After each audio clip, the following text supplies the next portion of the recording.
At my wedding, my father stood up and announced I wasn't his daughter by birth. The champagne glass rang out like a bell calling a congregation to order. 497 people fell silent. 3 did not. Ethan Richardson kept talking. Michelle Richardson, his wife, my stepmother, a woman who once hid my acceptance letter to Dartmouth because she thought it was amusing, kept smiling. And Nathan Richardson, the golden heir, the son Ethan had spent 15 years holding over my head like a sword, raised his glass in a toast that hadn't been proposed yet. They had rehearsed this. I'd known they would. What they hadn't rehearsed was me. I stood at the front of the Four Seasons Grand Ballroom in a gown that had cost me 4 months of savings, holding a small silver clutch against my hip, feeling the outline of an envelope inside it the way a surgeon feels a scalpel. Familiar, precise, ready. My husband James squeezed my hand once. He knew. He was the only person in that room who knew, and he had asked me only one question when I told him the plan 3 weeks earlier. Are you sure? I was sure. Ethan Richardson tapped his champagne glass a second time and smiled at the room like a man who owned it, which technically he partially did, because he'd funded the renovation of this hotel's East Wing in 2019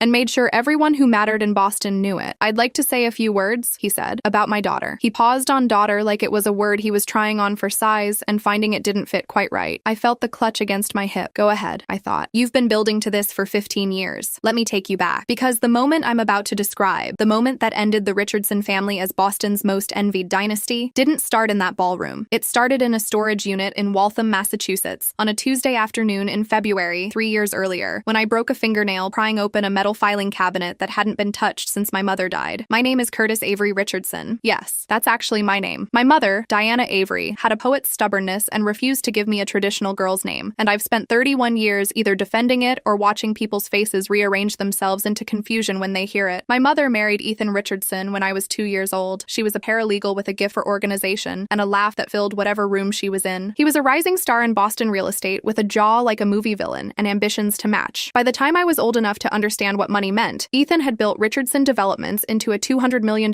company. By the time I graduated high school, with a 4.1 GPA and an acceptance to Dartmouth that somehow got lost in the mail, discovered 3 years later shoved behind a filing cabinet in Michelle's home office, the company was worth $500 million. My mother died when I was 19. Ovarian cancer, swift and merciless. She was gone in 11 months. She left me 2 things. The first was a lesson she repeated so often it became the rhythm of my childhood. Paper is proof, sweetheart. People forget conversations. Documents don't lie. The second was a storage unit in Waltham, accessible only by a key she'd left taped to the underside of a jewelry box, with instructions delivered through her attorney, Marcus Webb of Webb & Associates on Commonwealth Avenue, to be opened no sooner than 5 years after her death. Marcus Webb handed me the envelope with the key on the 5-year anniversary of her passing, almost to the day. He was 63, silver-haired, and had the particular gravity of a man who has spent decades carrying other people's most important secrets. She was very specific, he told me. She said you'd understand when you saw it. I drove to Waltham alone. The storage unit smelled like cedar and old paper, and something underneath that I later identified as my mother's perfume, deliberately sprayed on the cardboard boxes she'd packed so that when her daughter finally opened them, she wouldn't open them alone. I sat on the cold concrete floor for 20 minutes before I could move. Then I got to work. 3 filing cabinets, 47 labeled folders, a plastic bin of USB drives, each dated and marked in my mother's handwriting, a banker's box of financial records going back to 1998, and on top of everything, sealed in a small padded envelope with my name on it, a letter, a single USB drive labeled Genesis, a business card for Dr. Sarah Coleman, Ganesh Laboratories, Cambridge. My mother's handwriting on the letter was steady and deliberate, the way it always was when she was keeping herself from crying. Curtis, if you're reading this, it's been 5 years, which means you've had time to grow into the person I always knew you would be. I'm sorry I couldn't stay to watch. The Richardson family holds secrets I was too frightened to confront while I was alive. I'm ashamed of that, but I was protecting you, and protection sometimes looks like silence. Sarah has everything. She's been waiting. Project Genesis will set you free, but only use it when you have no other choice, because information like this is a door that cannot be closed once it's opened. I found the files by accident in 2011. I copied everything I could. I ran to Sarah because she was the only person I trusted with science. What she found broke my heart, but it will save yours. Be stronger than I was, sweetheart. I love you past every edge of everything. Mom, I called Dr. Sarah Coleman from the parking lot of the storage facility at 4:47 p.m. She answered on the first ring. I've been waiting 5 years, she said. Your mother told me you'd call when you were ready. Dr. Sarah Coleman was not a small figure. She had a PhD in molecular biology from MIT, 18 years of forensic DNA work, and a faculty position at Harvard Medical School that she'd held since 2009. She was, in other words, not someone whose findings could be easily dismissed. She asked me to come to her office the following morning. I did. I brought coffee because I didn't know what else to bring when someone was about to hand you a grenade. I'll start with what I can prove, she said, spreading folders across her desk with the calm efficiency of someone who had rehearsed this conversation in her head many times. Your mother brought me 2 DNA samples samples in 2013. One she identified as belonging to Nathan Richardson. She obtained it from a hairbrush. The second was a sample from a deceased individual. She had preserved it from a medical procedure conducted in 2001, which she had access to through her work at the time. My hands were still on the desk. The deceased individual, Sarah continued carefully, was Daniel Richardson. The name hit me somewhere behind the sternum. Daniel Richardson, Ethan's younger brother, the charming one, the reckless one, the one who died in a car accident on Route 128 in the summer of 2002, when Nathan was 3 months old. I'd heard his name my whole childhood in the way families mention the dead, softly, briefly, then quickly again. I ran the comparison 3 times, Sarah said. Nathan Richardson shares 0% paternity with Ethan Richardson. He shares 99.97% paternity with Daniel Richardson. The silence in her office lasted a long time. Michelle, I finally said. It wasn't a question. The timing of Nathan's birth cross-referenced with what your mother documented about Michelle's travel records, specifically a 3-week stay at a private residence in Stowe, Vermont, in February of 2001, 9 months before Nathan was born. Sarah paused. Your mother was thorough. My mother had been a paralegal for 22 years. Of course she had been thorough. I want to be clear about something, because I've been asked since then whether I felt triumphant in that moment, whether uncovering Michelle's secret gave me some rush of power. It didn't. What I felt, sitting in Sarah Coleman's office at Harvard while November rain hit the windows, was something much quieter and much sadder. I felt the specific grief of understanding why your mother never fought back. She'd found this, she'd known this, and she had held it, terrified, for 2 years before she died, because she was trying to protect me from a family capable of weaponizing the truth. She'd been right to be afraid. What she hadn't anticipated was that she was raising someone who learned to be less afraid than she was. I spent the next 3 years preparing, not obsessing. I want to be precise about that distinction. I went to work. I built my career at Richardson Developments, where I'd been hired as a project coordinator in 2019, partly because Ethan believed keeping me close meant keeping me controlled, and partly because I was genuinely good at it. I was promoted twice. I managed a $40 million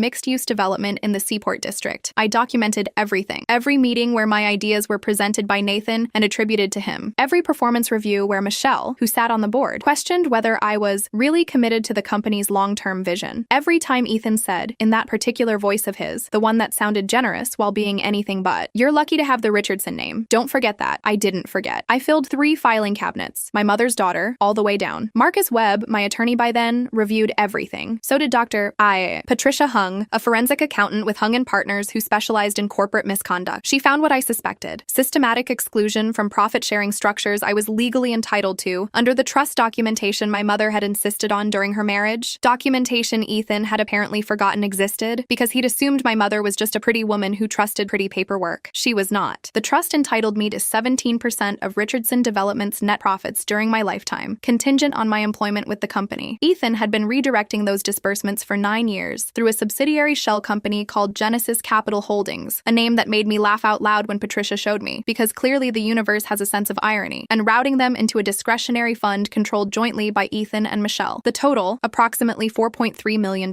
That's a serious number, Patricia said. She had wire-rimmed glasses and the demeanor of a woman who had seen everything and was only surprised when things were worse than she expected. It's also an open and shut case. I know, I said. I'm not filing yet. She looked at me over the glasses. When it's time. 6 days before my wedding, Nathan cornered me. I want to be precise about this too. He didn't ambush me privately. He did it in the open plan office on the 14th floor of the Richardson Developments building, in front of approximately 20 colleagues, at 2:14 p.m. on a Tuesday. I know the time because my phone was already recording. Massachusetts, for those who don't know, is a one-party consent state. You can record a conversation you are participating in without the other party's knowledge. I had researched this particular fact in 2021 and had since recorded 63 conversations across 3 years. Nathan was 31, 4 years younger than me, with Ethan's build and, though I hadn't understood why until Sarah's office, Daniel Richardson's particular way of holding his jaw when he was angry, he planted himself between me and the elevator in the way men do when they've decided your dignity is an inconvenience to their schedule. "You should know," he said, loud enough for the room, "that after this wedding, you're done here. Dad's already talked to the board. Michelle knows people on the probate court. You'll contest the trust and you'll lose, and then you'll have nothing. No job, no safety net, no Richardson name protecting you." The office had gone very quiet in that particular way. Open plan offices go quiet when something genuinely ugly is happening and everyone has decided to become deeply interested in their screens. I looked at Nathan for a long moment. "Thanks for the heads up," I said. He blinked. He'd expected tears or anger or the particular flinching retreat that he'd watched me perform for years when Ethan turned the heat up. He didn't get any of those things, and the absence of them confused him badly enough that he just walked away. I went back to my desk. I emailed the audio file to Marcus Webb at 2:19 p.m. He replied at 2:34. "This changes the timeline. We need to talk tonight." The plan had always always been quiet. File the legal claims, let the courts move, step back from the company, rebuild elsewhere. No drama, no spectacle. But Nathan's speech in the office, the witnesses, the deliberateness, the way he'd chosen a public setting to tell me I was worthless, something calcified in me that afternoon. And when I spoke to Marcus that evening, and he told me that Ethan had already filed a preliminary motion to contest the trust fund provisions, effective the date of my marriage, which he'd apparently been planning for months, counting on the trust's ambiguous language around family status, something else crystallized entirely. They were going to do it publicly. They were going to stand up at my wedding, the most witnessed, most photographed, most socially exposed day of my life, and strip me bare in front of everyone who mattered, because they believed that maximum humiliation was maximum control. They believed that if they shamed me in front of 500 people, including judges and senators and board members and reporters, I would fold. They did not understand what my mother had spent 17 years teaching me. I called Sarah Coleman at 10:30 that night. I need everything court admissible, I said. Triple verified. I need you prepared to testify in person if necessary. A pause. Curtis, she said, I've been ready since 2013. I called Marcus. I called Patricia. I asked James, my James, the steadiest man I've ever known, a high school history teacher who has never once in 4 years made me feel like I was too much, whether he understood what our wedding reception was about to become. He sat with that for a moment. Is it going to be okay? He asked. Eventually. Then I'm with you, he said. But I get the first dance before all of this, right? We agreed. First dance is normal. I laughed for the first time in 6 days. Yes, I said. The first dance is normal. The Four Seasons Grand Ballroom holds 512 people at formal seating. On the evening of October 18th, 2024, it held 498. The guest list included Judge Raymond Patterson of the Suffolk County Superior Court, a family friend of Ethan's, which had always struck me as the kind of detail that matters, Senator Diane Morgan, 3 members of Richardson Development's board, the Boston Globe's real estate correspondent, and Kenji Tanaka, the Japanese developer whose partnership with Richardson was the company's most significant international deal in a decade. Ethan Richardson spent the cocktail hour working the room like a campaign event. I watched him from across the space, accepting congratulations on my wedding with the gracious, slightly fatigued warmth of a man doing his civic duty by attending. Michelle floated at his elbow in ivory. She always wore ivory to events where I was in white. She believed, apparently, in small cruelties maintained over decades. Nathan was at table 4. I had seated him at table 4 specifically because table 12 had a direct sightline to the microphone. Table 12 was where Dr. Sarah Coleman sat, in a navy blazer and her Harvard faculty pin, nursing a club soda and waiting. James and I danced. I want to say that honestly. It was a real dance. And for those 4 minutes, nothing else existed. 15 years of being told I didn't belong. 3 years of filing cabinets. 6 days of dread and precision. All of it was somewhere else, and I was just a woman dancing with a man who chose me. Full stop, no conditions. Then the song ended. At 8:47 p.m., Ethan Richardson picked up a dessert fork and rang his champagne glass. The room quieted quickly. Ethan had that quality. Rooms quieted for him. He was 6'2" with silver temples and the unhurried confidence of someone who had never been told no by anything that mattered. I'd like to say a few words, he said, about my daughter. He let the pause breathe. Some of you know that Curtis came into our family under particular circumstances. He smiled. That warm, regretful smile he deployed so expertly, the one that made whatever came next sound like a burden he was heroically carrying. She was not born to me. She was adopted into the Richardson family when her mother and I married, and I have provided for her generously. For the past 29 years, provided for her generously. 3 filing cabinets. $4.3 million.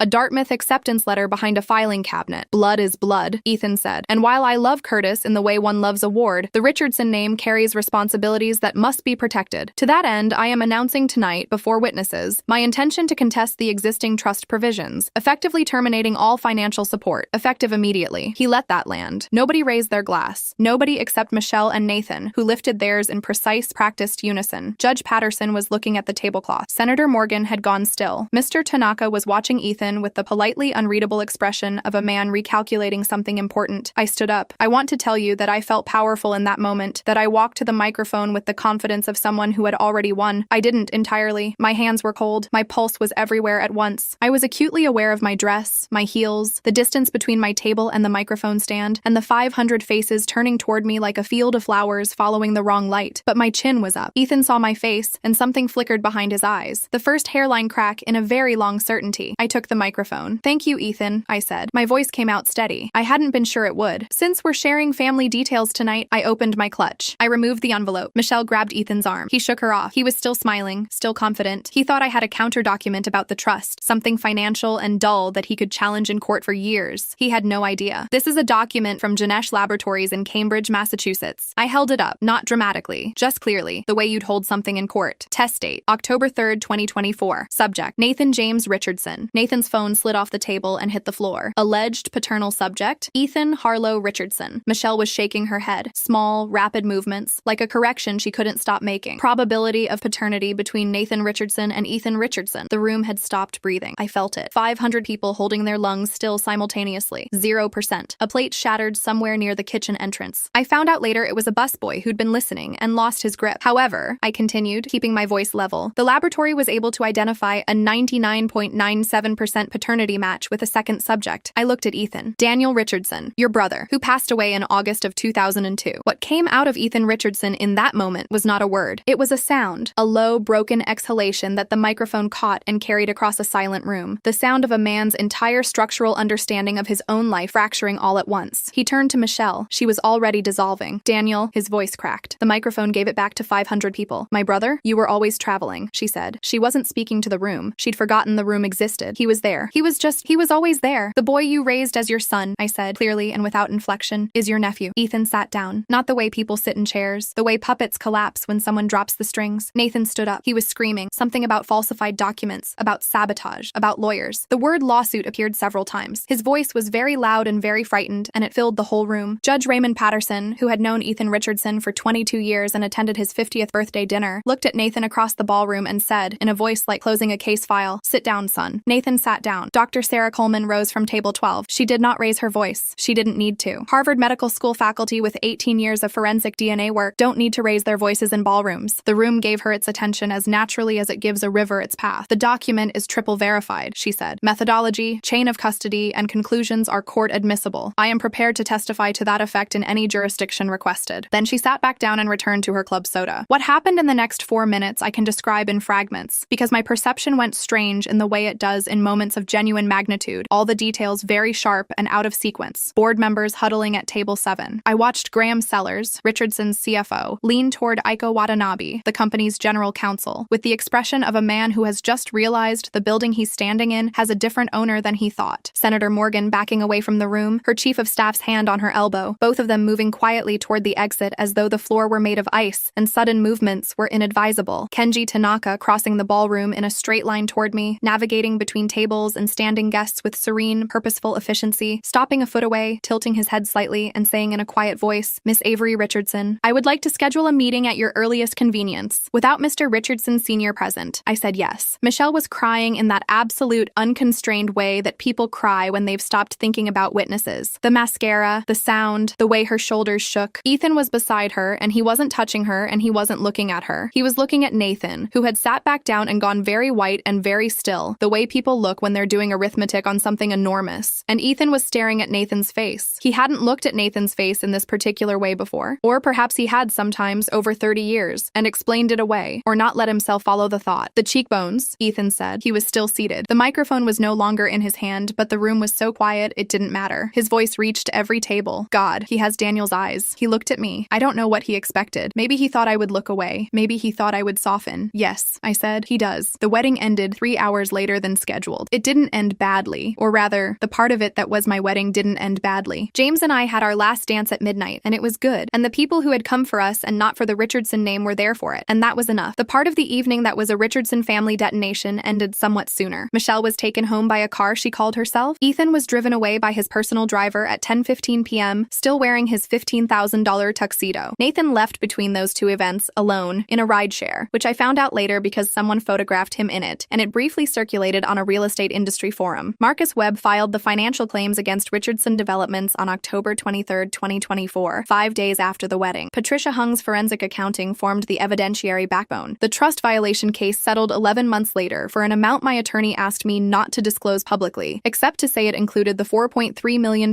in redirected disbursements plus interest and legal fees. Sarah Coleman's DNA report became part of a parallel legal proceeding regarding Nathan's standing as Ethan's legal heir under the Richardson estate structure. That case is still moving through the courts as I write this. I am not a party to it. The Tanaka meeting happened 10 days after the wedding, in a conference room with a view of the harbor. It lasted 4 hours. The partnership with Richardson Developments was restructured significantly, with Tanaka's legal team requesting new oversight provisions. The terms of that restructuring include my involvement as a consultant, which was Kenji Tanaka's suggestion, not mine. Ethan Richardson has not spoken to me since the night of October 18th. Neither has Nathan. Michelle sent me a letter in January, handwritten, which I will not quote in detail out of a certain kind of exhaustion that is not mercy, but is adjacent to it. The letter was long. It explained more than I needed to know about 14 14 months in Stowe, Vermont in 2001, and a grief she had carried alone for 23 years, and the impossible choices of a frightened woman who had made the wrong ones. I read it twice. I did not write back. My mother was a paralegal from Framingham who made $38,000 a year for most of her adult life and taught me that paper is proof and that documents don't lie. She was right about both things. She was also right about something she only said once, near the end, when the hospice nurse had gone and it was just the two of us in the kitchen and she was having one of her lucid hours, the ones that felt like gifts. She looked at me across the table and said, "The hardest part isn't knowing the truth. The hardest part is knowing it and waiting until the moment the truth can actually do something." She'd been waiting 11 years by then. She ran out of time before the moment came. She left the moment to me instead. I kept it safe for 3 more years. And then I walked to a microphone in a Four Seasons ballroom in a dress that cost me 4 months of savings, and I opened an envelope and I gave the truth the room it needed. Ethan Richardson built a $500 million